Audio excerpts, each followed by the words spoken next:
Hey guys, Shawn Kodi here. On our way back home from the fam meetup in Texas, we decided that we were going to stop here in Forreston, Texas. We're at the Forreston Cemetery, and someone is buried here from the Dukes of Hazzard.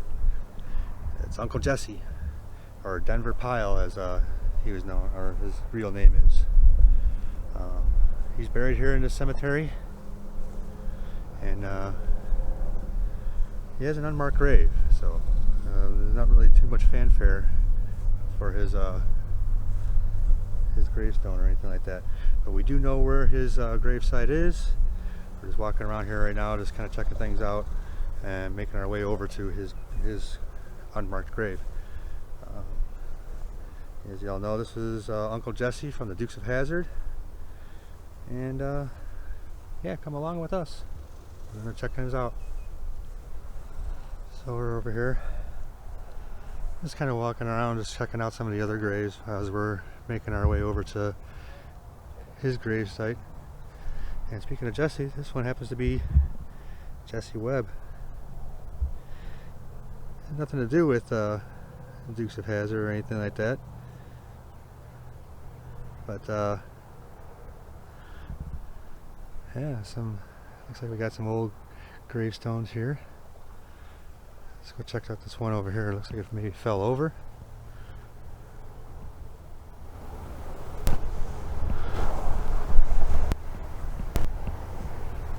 Trying to do some adjusting on my microphone here so the wind is starting to pick up.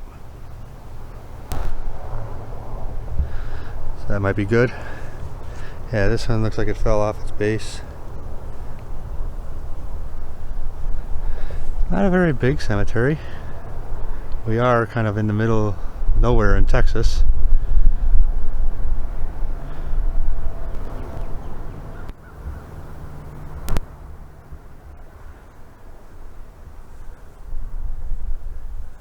It is still being used. I do see modern headstones. These look pretty old here. Can't really read the name. Here's a McCoy, 1918. There's another 1848 to 1933. So that one's pretty old. It's another McCoy.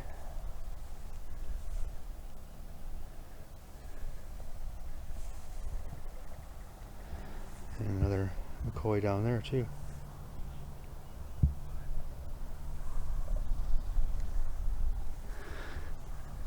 Some of these are pretty old here.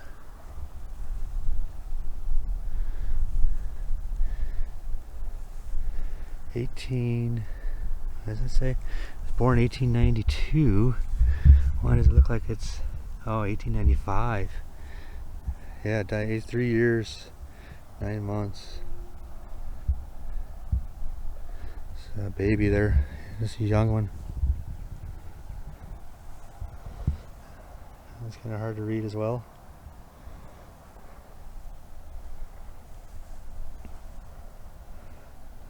This one died 1902.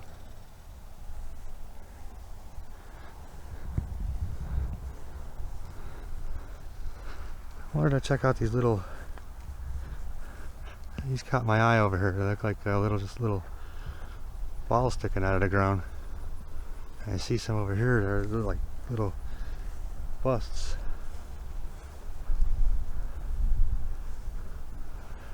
Oh, these are just kind of like the markers, I guess, for the area.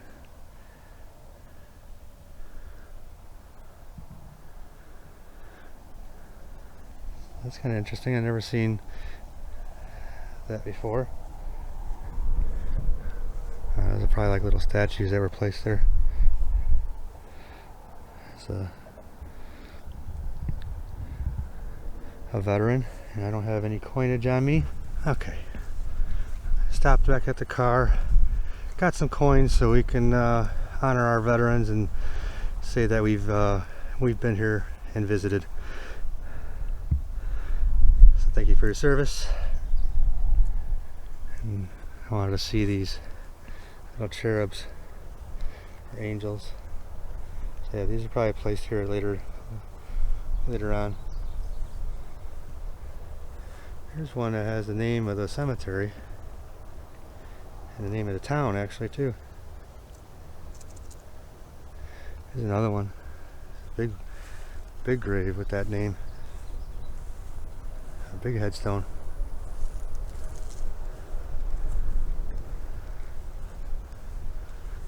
There's one's tucked over into the corner over here.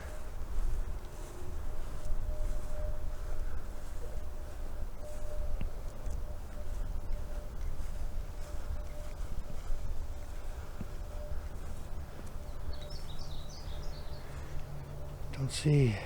It looks like they're right down there at the base. There was a name. Can't really make anything out. Same with this one. I see a. It looks like there was something on there. I can see the lines right there. A building or something. Pretty worn down. Yeah, these must be some very old graves over here. There's absolutely nothing readable on these things. Or legible, I should say.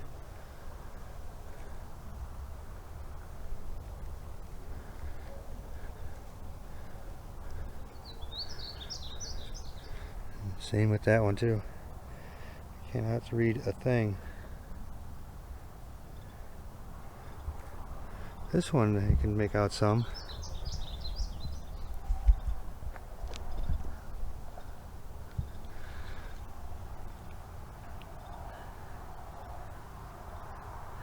Still very hard to read. But at least I do see writing on there, and looks like maybe a date of 1881. Alright. These are very weathered here. 1910.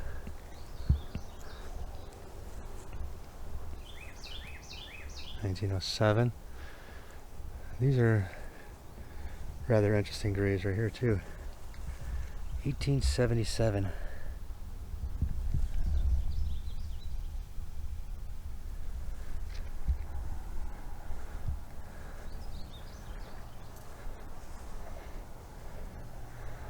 There's another one right there, but I can't really see anything written on that one. This one has a date of 1861. I can just barely make out the name. I really can't read it, but it's kind of there.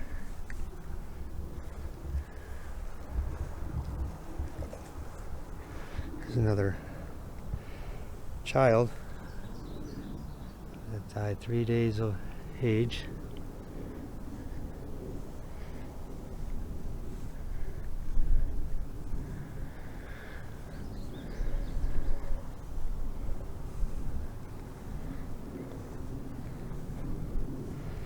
Here's another of our great veterans.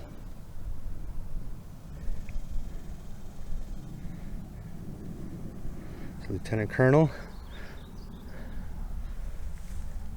Thank you for your service.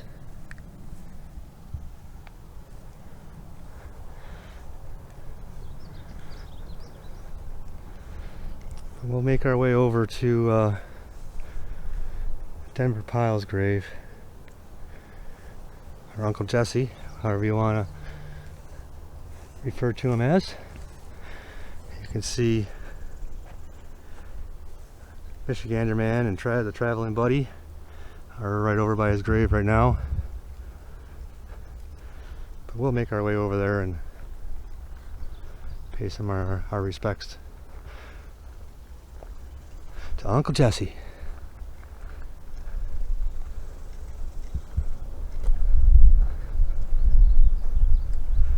And it's very warm out here. I'm glad there's a breeze going,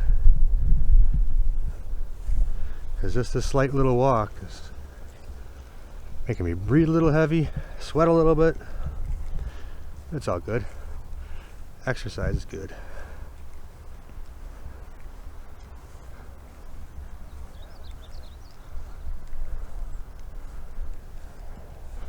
And like I said, they have an unmarked grave on here. He's in an unmarked grave. It'd be nice to get donations together or whatever and get him a proper headstone, but I'm not sure if really the family wants that.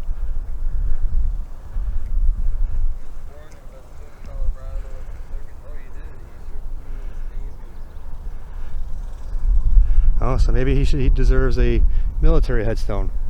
What's that? So maybe he deserves a military headstone then. Yeah, he served in the Navy. So Denver Pyle was a Navy veteran. But this is his grave, only marked by a American flag.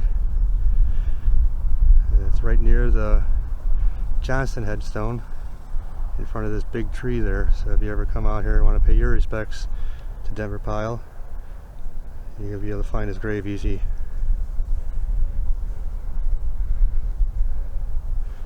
Since we did find out that he was a Navy veteran, we'll mark that with that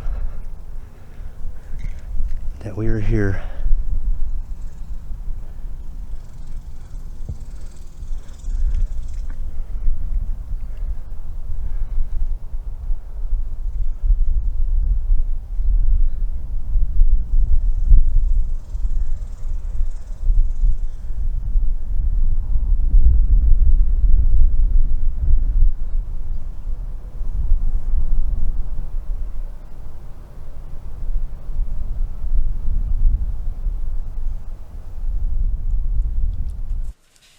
Denver Dell Pyle, a World War II veteran, began his acting career in the early 1950s on such television series as The Lone Ranger and The Adventures of Superman.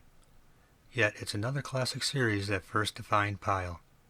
In 1963, he debuted on Andy Griffith's show as the elder statesman of a hillbilly family that also included characters played by bluegrass band the Dillards, and another talent with experience in a family singing group, Maggie Peterson. Though they only appeared in just 6 episodes between 1963 and 1966, the Darlings became fan favorites. The family, minus the character Bud, played by both Hoke Howell and Gilligan himself, Bob Denver, appeared in NBC's 1986 TV movie Return to Mayberry. A lesser-known Pyle role in the Andy Griffith multiverse came in an episode of Gomer Pyle USMC, in which Pyle played a different character than Darling. Other noteworthy gigs from the 50s and 60s include TV series The Millionaire, The Life and Legend of Wyatt Earp, Tammy as Grandpa Tarleton, and The Doris Day Show as Buck Webb. He also appeared in Perry Mason, Bonanza, The Rifleman, The Twilight Zone, and Have Gun Will Travel. Pyle's talents as a character actor translated to the silver screen in such classic films as Bonnie and Clyde, in which he played vengeful Texas Ranger Frank Hammer. Other highlights of Pyle's filmography include Train to Alcatraz as Hutch Hutchins, The Guilt of Janet Ames, Johnny Guitar, 10 Wanted Men, The Left-Handed Gun, Good Day for a Hanging, Cheyenne Autumn, Sidonia, Geronimo, 5-Card Stud, The Rounders, The Great Race, Gunpoint, To Hell and Back, and Bandolero, and the John Wayne Westerns The Horse Soldiers, The Alamo, Cahill, U.S. Marshal, and The Man Who Shot Liberty Valance. In the 1970s, Pyle remained a small screen regular through roles on The Waltons and The Life and Times of Grizzly Adams. In The Life and Times of Grizzly Adams, he played mountain man Mad Jack alongside his co-star from the film adventures of Frontier Fremont, Dan Haggerty. Pyle also appeared in Walt Disney's 1975 film Escape to Witch Mountain. Although he was making more in Texas and Oklahoma off oil speculation by the late 1970s and 1980s than he made as an actor in California, Pyle took a second television role of a lifetime when he became the head of Duke family for CBS's The Dukes of Hazzard. From 1979 to 1985, Uncle Jessie served as the father figure and moral compass of Bo, Luke, and Daisy Duke. The show and 1997 TV movie The Dukes of Hazzard reunion need no introduction, in part because of Pyle's masterful portrayal of a character who always let faith and goodness guide his path. Pyle died in Burbank, California on Christmas Day, 1997, following a bout with lung cancer. He was survived by his first wife, Marlee Carpenter, the mother of Pyle's sons, David and Tony, and second wife, Tippy Johnston.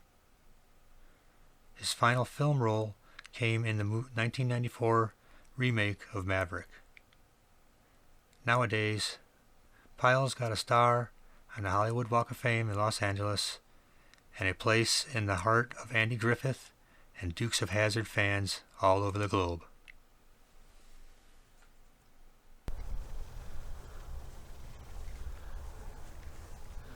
I hope you all enjoyed this little visit to Denver Pyle's gravesite, or is otherwise known as Uncle Jessie from the Dukes of Hazzard. I know it was a short video, but you know, we had to stop here on our way home from Texas. Be sure to go check out Mr. Ganderman and our traveling buddy here. But stay tuned, guys. There's going to be a lot of videos from our trip here to down in Texas. You know what else he was famous for? So I love y'all. Famous for even before. Please like, share, and subscribe. And I'll see you all in my next video. Take care, guys. Love you. Bye.